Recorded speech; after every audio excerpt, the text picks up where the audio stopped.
Hi everyone, I'm Brandon from Brandins Buttons, and today we're going to be looking at off-only mode. In the last video, we looked at move limit and how to get a perfect score in every puzzle, but that's too easy. So today we're going to be looking at something a little more difficult. In off-only mode, you can only press the off buttons. That means you can turn any button on, but you can't turn it off again. So if you make a mistake, it takes a few moves to go back. Fortunately, you have unlimited moves in this difficulty, but that doesn't make it any easier.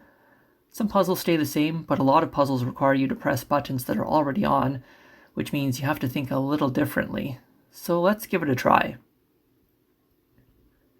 In the level select screen, you can select between different game modes and styles of play. We've already seen free play and move limit, so let's try off only.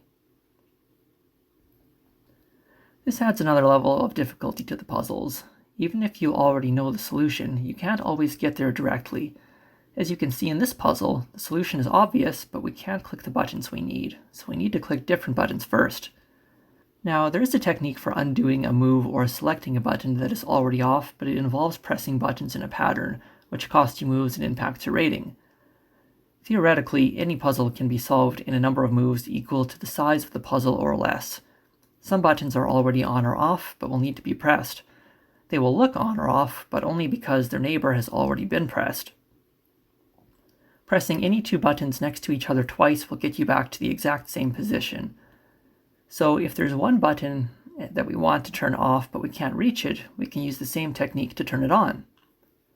So to solve this puzzle, we're actually going to have to press the buttons next to the normal solution first, which allow us to press the correct buttons. Then we can toggle those buttons on again. And there we go. Oh, I'm so disappointed in myself. It looks like we used way too many moves in that puzzle. These puzzles are definitely more involved, but once you know this technique, it gets a lot easier. Be sure to join us next time when we look at challenge mode, which has the most difficult puzzles in the game. If you're looking to pick up a copy of Brandins Buttons, it will be releasing on Steam later this year.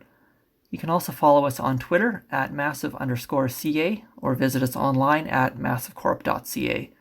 Thanks for joining us, and we look forward to seeing you next time.